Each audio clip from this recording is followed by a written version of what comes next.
My name is Elena Carter. I am 33 years old.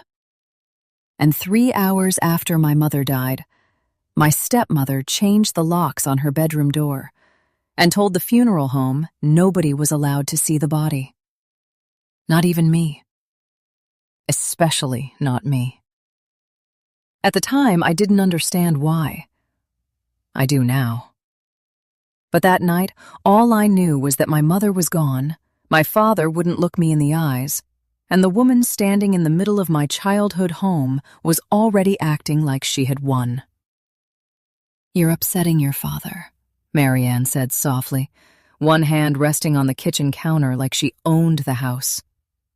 "Please try to think about someone besides yourself for once." That sentence stayed in my head for months. Not because it hurt, because of how carefully she said it. Calm, measured, almost compassionate. That was Marianne's real talent. She never sounded cruel when she was destroying someone. Rain hammered against the windows behind her. The kitchen lights reflected off the marble counters my mother had picked out 15 years earlier, after saving receipts in a coffee tin for nearly a decade. The smell of hospital sanitizer still clung to my clothes. My father sat at the dining table staring at a mug of untouched coffee. He looked hollow. Not grieving. Empty. Like someone who had handed over control of his life so gradually, he didn't even realize he no longer had any. "I want to see her," I said. Marianne sighed quietly, like a nurse dealing with a difficult patient. "Elena, I said I want to see my mother." "She's already been prepared for transport." "It's been 3 hours." "She wouldn't want you remembering her that way." I looked at my father. "Dad?" Nothing. His thumb rubbed slowly against the side of the mug. "Dad, look at me." Finally, his eyes lifted, bloodshot, exhausted, avoiding mine. "She suffered at the end," he whispered. "Marianne's right." Marianne's right. Those 2 words had become the soundtrack of our family over the previous year. Mom needs rest. Marianne's right. The doctor said no stress. Marianne's right. You're overwhelming her. Marianne's right. Hospice knows best. Marianne's right. Every decision, every closed door, every blocked visit, every unanswered call. Marianne's right.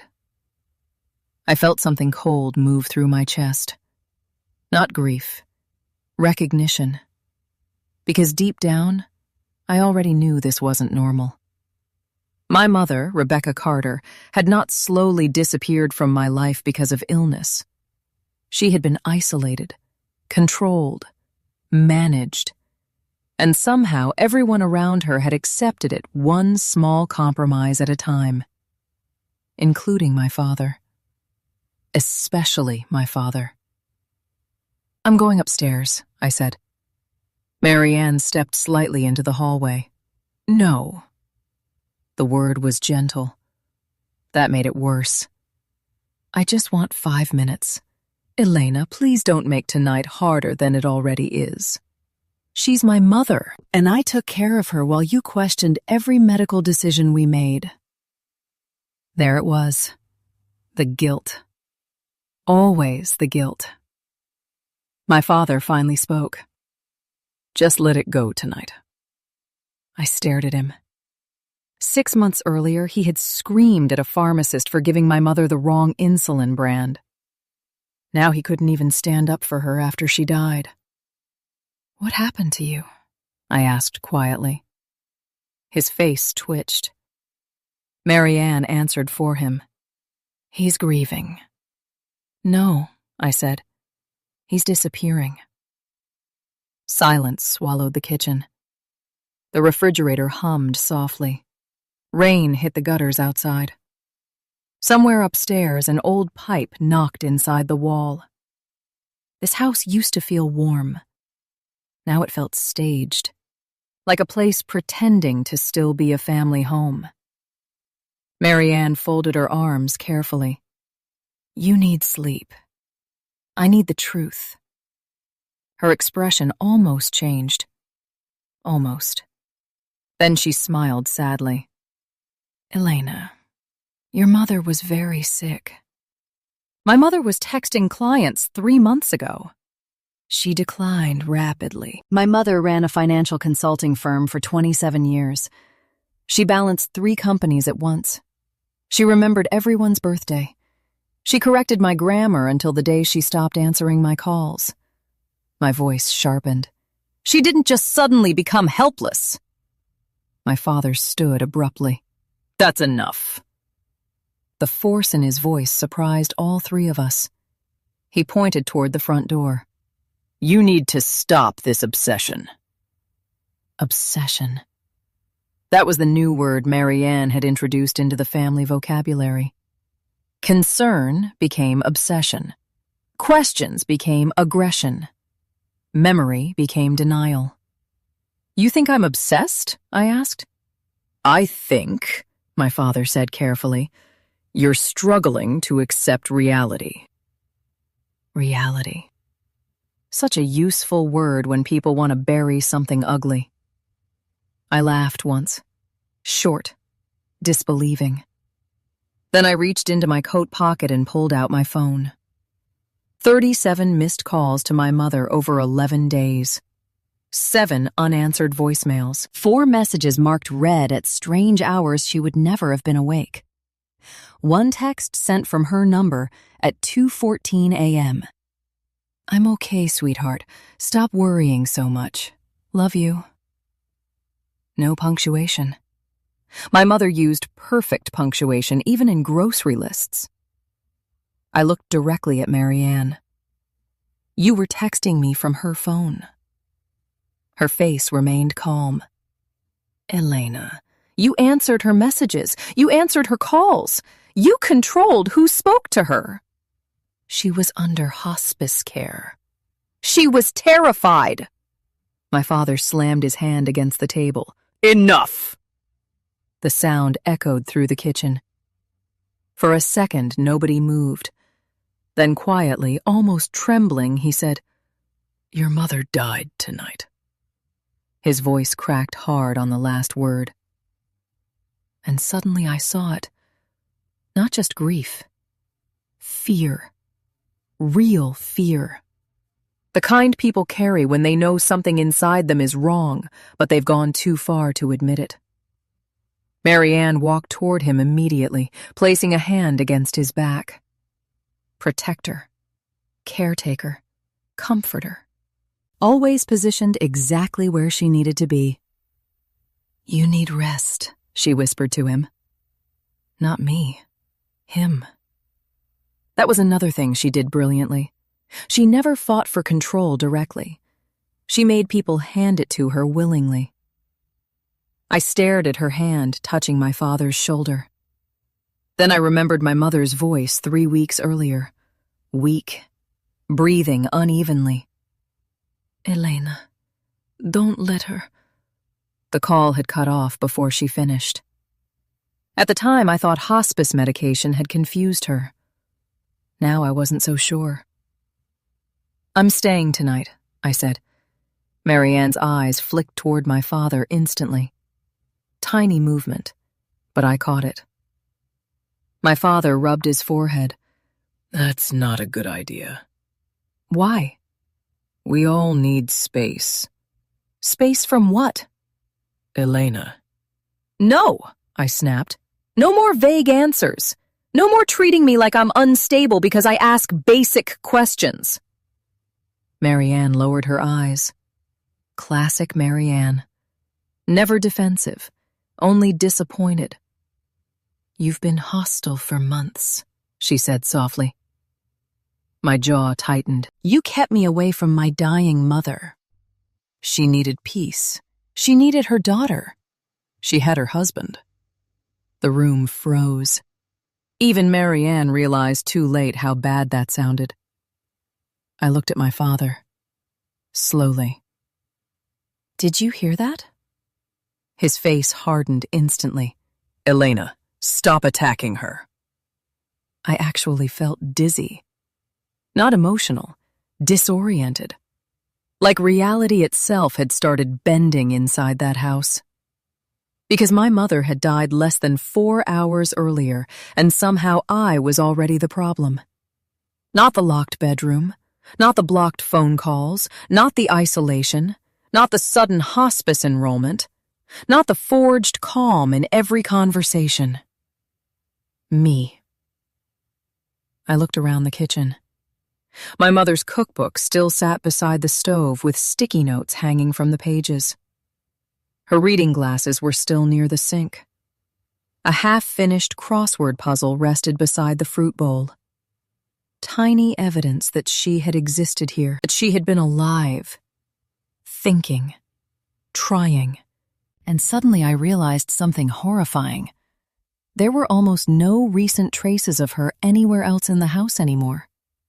No purse, no laptop, no phone charger, no paperwork, no medication notes in her handwriting. It was like someone had been slowly erasing her before she even died.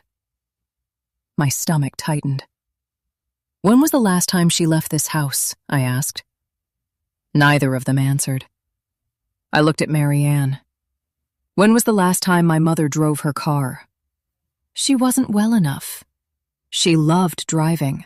"Elena, when was the last time she spoke to someone alone?" My father's voice turned sharp. "You need to stop." "No, I need somebody to answer me." Marianne crossed her arms. She became confused near the end. "Then why did she text her accountant about quarterly taxes?" "She had lucid moments." "Why did she ask me for help?" "She was emotional." "Why did she whisper, 'Don't let her'?" That landed. I saw it. A tiny fracture in Marianne's composure. Gone in less than a second, but real. My pulse started pounding. There it is, I thought. There you are. My father looked between us. "What does that mean?" Marianne answered too quickly. "She was hallucinating." "She sounded terrified." "She was dying." "She sounded scared of you." My father exploded. "Stop it!" The force of it stunned the room silent. His breathing turned uneven. Rain crashed harder outside. Then quietly, almost pleading now, he said, "She trusted Marianne." I looked at him for a long moment. Then I said the sentence that destroyed whatever remained of our family. "No, Dad. You trusted Marianne." Silence. Heavy. Permanent. Marianne stepped back slowly like I had struck him. And that was when I understood something terrifying about her. She wasn't trying to convince me anymore. She was managing him. Every word, every reaction, every emotional shift. Like a surgeon controlling blood loss. My father pointed toward the hallway. "Go upstairs. Pack your things." I stared at him. "You're kicking me out?" "You clearly don't want peace. My mother just died. And you're turning this house into a courtroom." I laughed again. This time it sounded broken even to me. Because he was right about one thing. I was already building a case. I just didn't fully know it yet. I went upstairs. The hallway smelled faintly like lavender and medical alcohol. My mother's bedroom door was closed. Locked. I stood there staring at it. My hand touched the knob once. Nothing. Behind that door was my mother. And I wasn't allowed to say goodbye. Something inside me changed permanently in that hallway. Not dramatic, not loud. Quiet. Precise. Like a switch flipping. I walked into the guest room and pulled my suitcase from the closet. As I packed, I noticed something strange. My mother's favorite navy cardigan was folded neatly on the bed, freshly washed. But the cuffs were stiff, like dried residue. I picked it up slowly. There was a faint smell on the fabric. Not perfume, not detergent. Hospital antiseptic. And underneath it, something chemical. I froze. Then I checked the pocket. Inside was a folded pharmacy receipt dated 8 days earlier. Insulin refill. Dosage increase. Prescribing physician unknown. My mother's endocrinologist had reduced her insulin 2 months ago. I knew because I had attended the appointment. The dosage on the receipt was nearly double. My heartbeat slowed instead of speeding up. That scared me more than panic would have. Because in that moment, grief stopped leading. Instinct took over. I folded the receipt carefully and slid it into my wallet. Downstairs, I heard Marianne's voice drifting softly through the vents. "She's unstable, David." A pause, then, "She's going to destroy this family." The next morning, Elena sat cross-legged on her apartment floor surrounded by cardboard boxes, unopened condolence flowers, and 3 legal pads filled with dates. Dates mattered. People lied. Timestamps didn't. Outside, downtown Raleigh was waking up slowly. Garbage trucks rattled below her building. Someone argued in the parking lot. Rainwater slid down the glass in crooked lines while cold coffee sat untouched beside her laptop. Her mother had been dead less than 12 hours, and already the story Marianne was telling people was spreading. At 7:11 a.m., Elena's phone vibrated again. Mason. 3 calls, 2 texts. "Dad's really bad right now. Please stop making this worse. Marianne thinks you should talk to someone." Elena stared at the last message for a long time. Not because it hurt, because it was efficient. That was exactly how Marianne operated. Never direct attacks, never screaming, never obvious cruelty. Just little narrative adjustments. Concern became instability. Questions became paranoia. Memory became grief denial. By noon, Elena had heard from 2 family friends already. Both conversations sounded strangely similar. "Your father's under a lot of pressure. Marianne sacrificed so much for your mother. You have to stop looking for someone to blame." The wording changed slightly. The structure didn't. Marianne was already managing public opinion. That realization settled into Elena's chest like ice. At 1:26 p.m., she opened her mother's online medical portal. Password incorrect. She froze. Her mother had used the same password for 15 years. Rebecca number 1971. Elena tried again. Still wrong. A slow pulse started building behind her eyes. Then she clicked, forgot password. The recovery email wasn't her mother's anymore. It had been changed 2 weeks earlier. New recovery contact, marianne.whitcare@gmail.com. Elena sat perfectly still, then slowly reached for one of her legal pads and wrote, "Control over medical access." Below it, "When changed." Her fingers moved faster now. Hospice enrollment, blocked visits, phone isolation, password changes, medical authority, medication increases. One by one, the puzzle pieces stopped looking emotional and started looking strategic. At 2:04 p.m., she called her mother's endocrinologist. "Dr. Klein's office."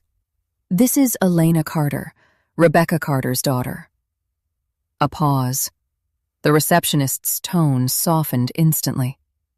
"Oh, Miss Carter. We heard about your mother. I'm very sorry. I need to ask something important. Did Dr. Klein increase my mother's insulin dosage recently? Typing sounds. No, the receptionist said slowly. Actually, Dr. Klein reduced it in April. Elena's stomach dropped. Reduced. The pharmacy receipt in her wallet showed almost double the dosage. Can you email me the medication adjustment summary? I legally can't release records without authorization. I'm her daughter. I understand, but her caregiver restricted access near the end. Caregiver. Not husband, not patient request. Caregiver. Who restricted it? Silence. Then carefully. Marianne Whitmore. Elena looked out the apartment window at the gray city skyline. A train horn echoed somewhere far below. Did my mother approve that? Another pause. I really shouldn't speculate. Which meant no. Elena thanked her quietly and hung up. Then she called hospice. The woman who answered sounded exhausted before Elena even spoke. I need the timeline of my mother's enrollment. I'm sorry, ma'am. Immediate family requests have to go through the authorized representative. Marianne. Yes. Who initiated hospice? A keyboard clicked. Your father signed intake paperwork. Not Mom. Dad. Who requested comfort-only treatment? Another pause. Then the woman lowered her voice. The documentation says Marianne Whitmore communicated most care decisions. Elena wrote another line on the pad. Mother's voice removed. At 3:17 p.m., someone knocked on her apartment door. She opened it carefully. An older woman stood there, wearing a beige raincoat and holding a casserole dish covered in foil. For a second, Elena didn't recognize her. Then, Mrs. Delaney? Her mother's next-door neighbor smiled sadly. Your doorman let me up. Elena stepped aside immediately. Mrs. Delaney entered slowly, looking around at the packed boxes and funeral flowers. I brought lasagna, she said quietly. Your mother always fed people when something terrible happened. Felt wrong showing up empty-handed. The smell nearly broke Elena. Her mother made the exact same recipe every Christmas Eve. Mrs. Delaney set the dish down carefully. Then she looked directly at Elena. I waited until today because I didn't know who to trust in that house anymore. Elena's pulse slowed instantly. What do you mean? The older woman hesitated, then reached into her purse and pulled out a small spiral notebook. I started writing things down in May. Elena stared at it. Dates covered the pages. Times, observations, descriptions. May 11th. Rebecca crying near upstairs window. May 14th. Heard Marianne yelling after midnight. May 22nd. Elena turned away at front door again. June 2nd. Rebecca repeatedly saying, call Elena. Elena's throat tightened. Mrs. Delaney's eyes filled carefully, not dramatically. She wasn't confused, honey.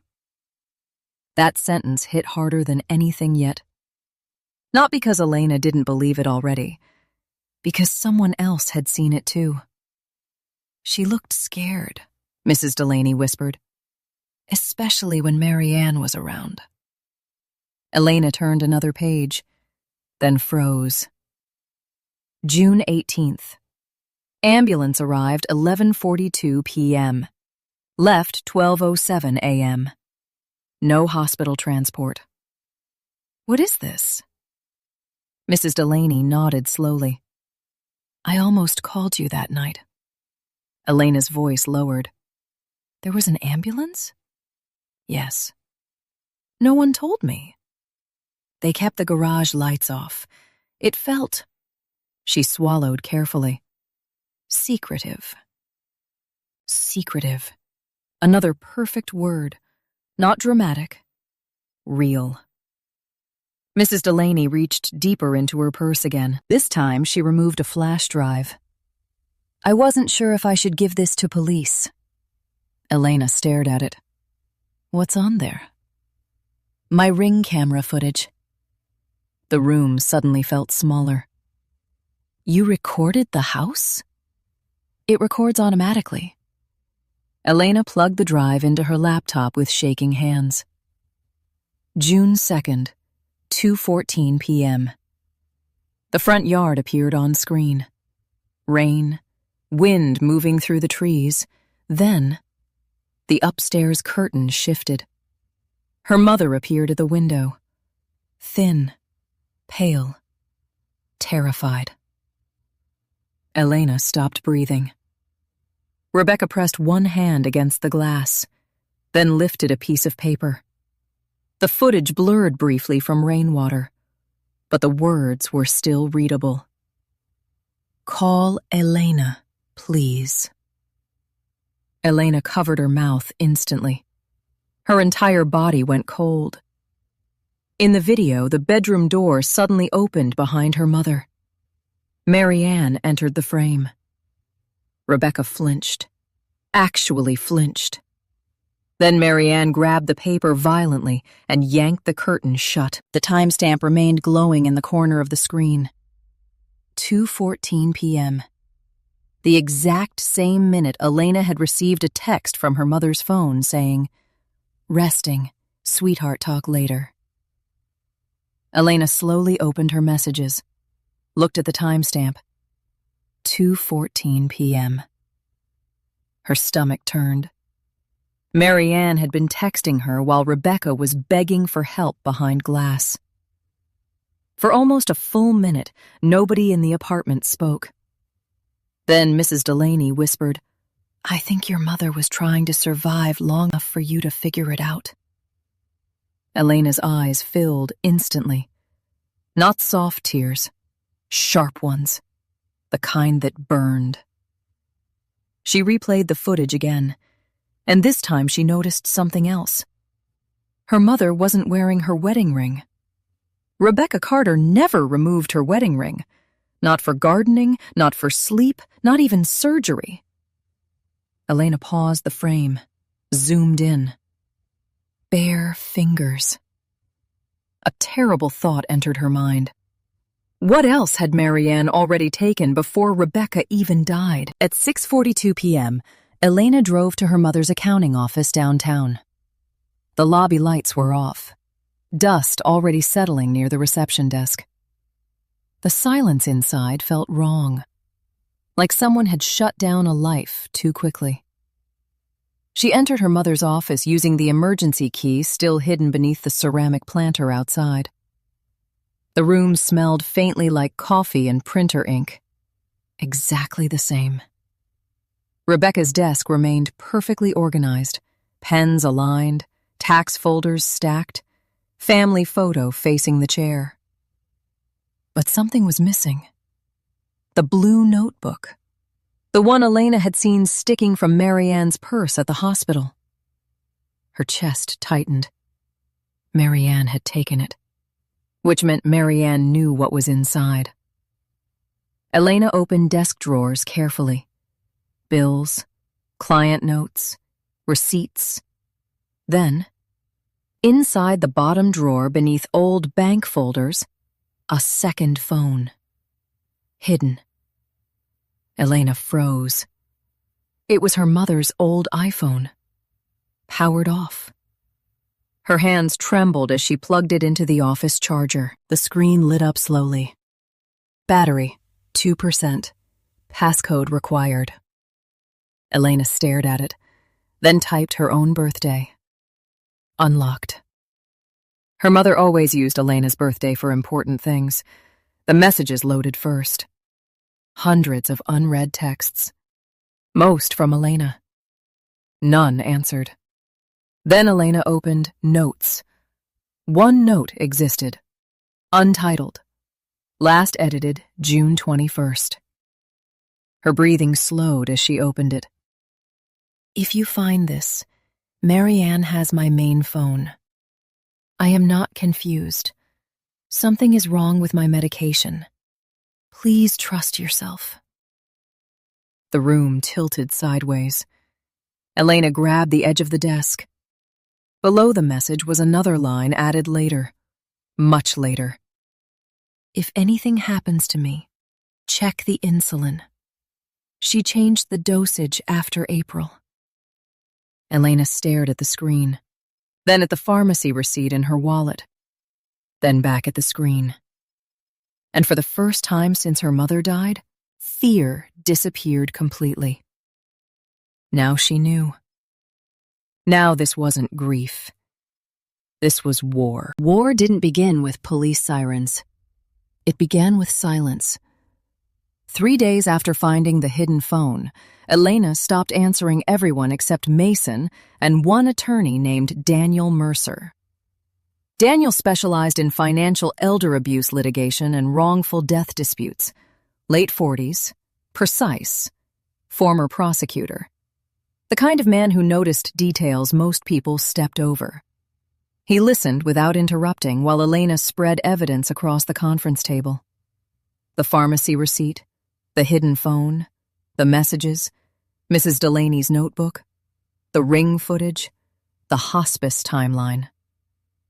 Daniel leaned back slowly. "This is bad," he said. Elena's throat tightened. Bad how? He tapped the printed screenshot of Rebecca at the upstairs window. Because this doesn't look like grief mismanagement anymore.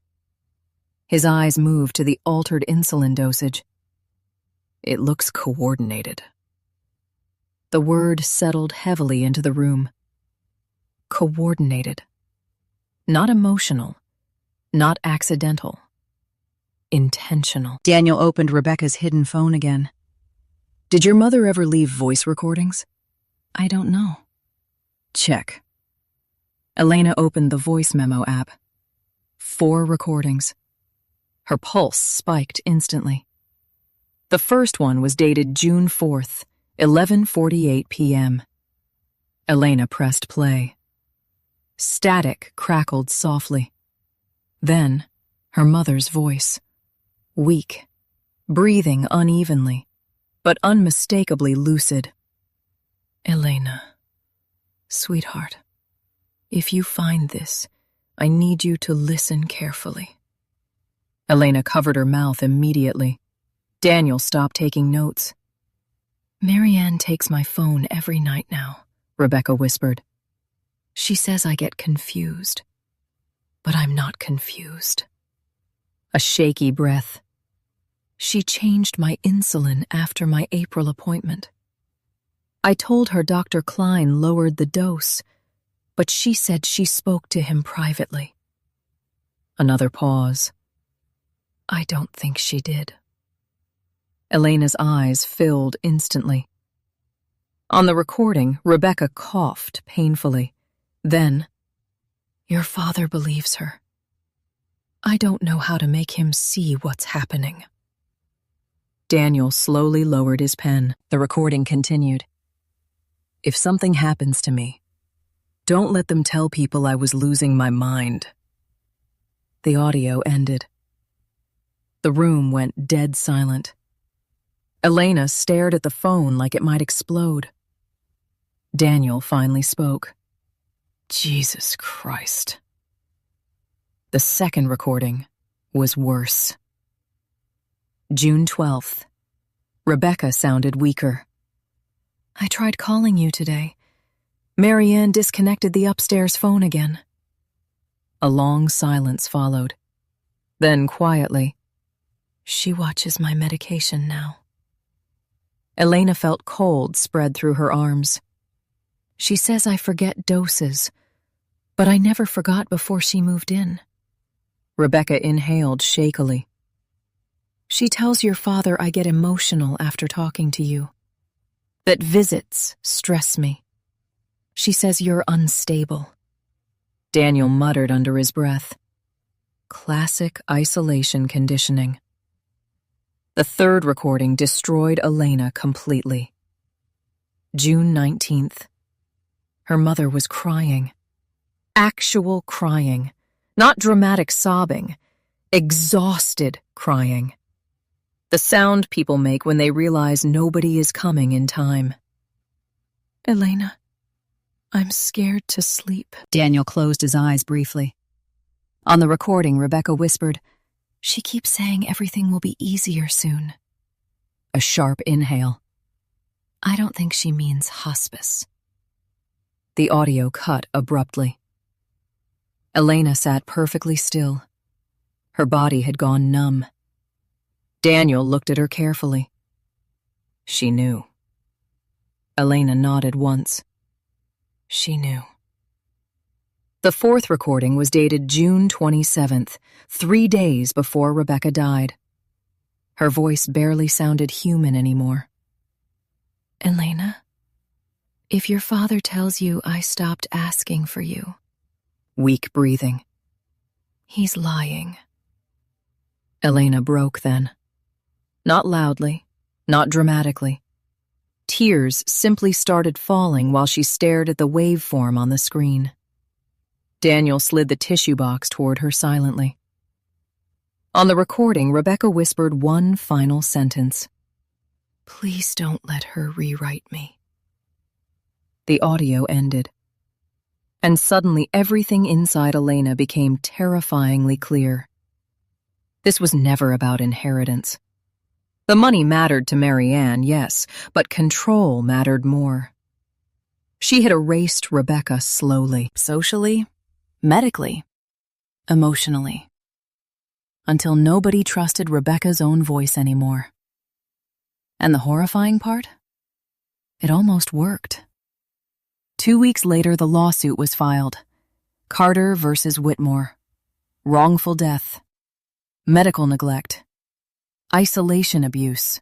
Fraudulent medical manipulation. Intentional emotional distress. 112 pages. Every allegation documented. Every timeline cross-referenced. Every screenshot attached. Daniel warned her what would happen next. "They'll try to destroy your credibility." "They already started." "No," he said quietly. "I mean professionally." He was right. The attacks began within 48 hours. Anonymous Reddit posts, emails sent to her law firm, comments online calling her greedy. A local Facebook thread claimed she had been estranged from her mother for years. Another claimed she was suing over inheritance money. Someone leaked that she had attended therapy after college like it proved instability. Marianne understood modern warfare perfectly. Not knives, narratives. Elena stopped sleeping normally after that. Every morning brought another article, another comment section, another stranger explaining her own family to her. But something unexpected happened too. People started noticing inconsistencies. A hospice nurse anonymously contacted Daniel's office, then another, then a former pharmacy technician. The technician remembered Marianne specifically because she had argued aggressively over insulin refills. She kept insisting Rebecca was forgetting doses, the woman said during deposition. But Rebecca herself seemed coherent every time I spoke to her. Daniel's case strengthened rapidly. Then came the financial records, and everything exploded. Subpoenas revealed Marianne had opened 3 separate accounts during Rebecca's illness. Deposits totaling nearly $240,000 had been transferred from joint marital assets over 14 months. But the worst discovery came from Rebecca's life insurance. 2 months before hospice enrollment, the beneficiary had been changed. From David Carter to a marital trust controlled by David and Marianne together. Elena stared at the paperwork in disbelief. She planned this. Daniel nodded slowly. She absolutely planned this. But the final crack came from Mason. Late October, 11:13 p.m. He showed up at Elena's apartment shaking, actually shaking. "Elena." His face was pale. "What happened?" Mason handed her a flash drive. "I found this in Dad's office." "What is it?" His eyes filled instantly. "Security footage." Elena plugged it into her laptop immediately. Living room camera, June 26th, 1:14 a.m. The angle showed the downstairs hallway leading toward Rebecca's room. The timestamp glowed in the corner. Marianne appeared first, wearing blue medical gloves. Elena's pulse stopped. Marianne looked around carefully before entering the kitchen. Then she removed something from her pocket. A syringe. Elena felt Mason grab her arm. "No," he whispered. On screen, Marianne adjusted something at the counter for nearly 30 seconds, then walked upstairs carrying the syringe. 5 minutes later, she came back down, removed the gloves, disposed of something in the trash, then calmly poured herself a glass of wine. The timestamp continued running silently. 1:27 a.m. Marianne sat at the kitchen island scrolling her phone while Rebecca died upstairs. Elena couldn't breathe. Mason looked physically sick. "Oh my God," he whispered. The next morning, Daniel contacted prosecutors directly. Everything accelerated after that.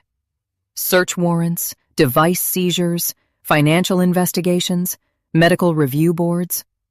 News stations picked up the story nationally within days. Beloved financial advisor's death under investigation. Stepdaughter alleges systematic isolation. Former caregiver accused of medical manipulation. Then came the interview. Marianne sat across from detectives for 4 hours. Daniel later obtained portions of the transcript. She denied everything calmly, until they showed her the security footage. Then she made one fatal mistake. One sentence. "I was only trying to stabilize her insulin." Stabilize.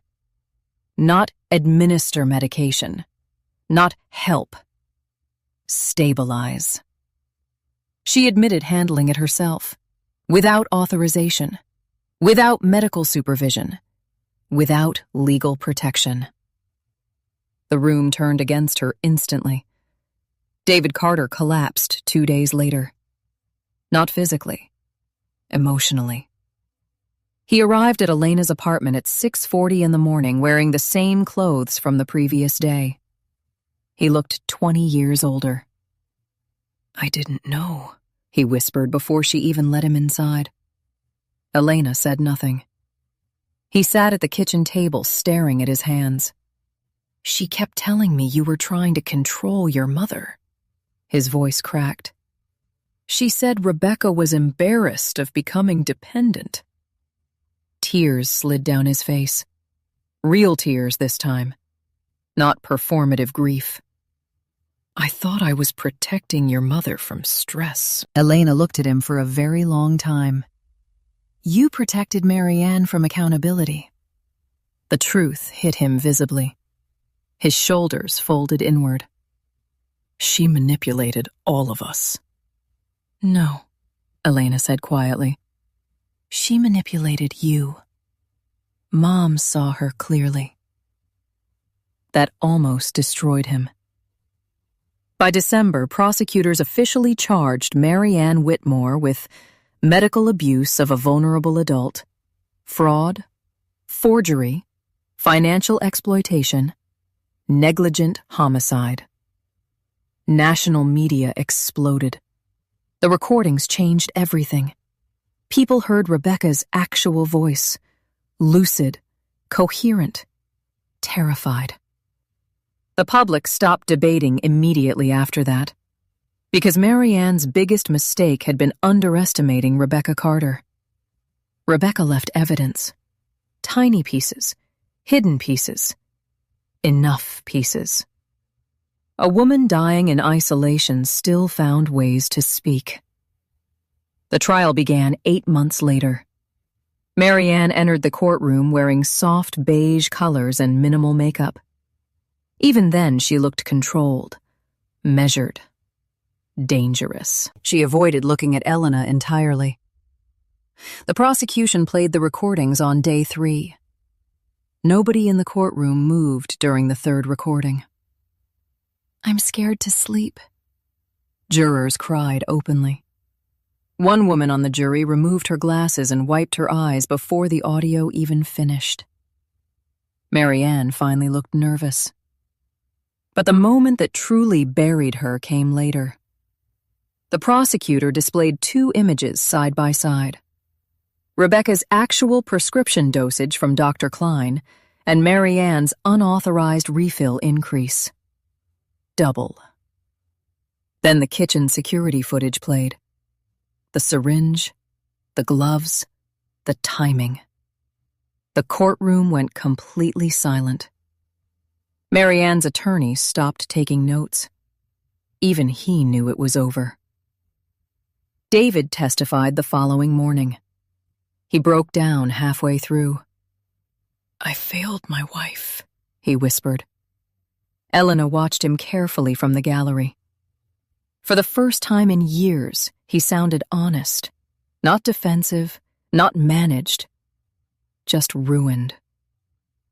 Marianne never testified. She accepted a plea deal on day 9. 12 years. No possibility of parole before 8. When the judge asked if she understood the charges, Marianne answered softly, "Yes, Your Honor." Still calm, still controlled, but smaller now. Human. Pathetic. As deputies led her away in handcuffs, she finally looked at Elena.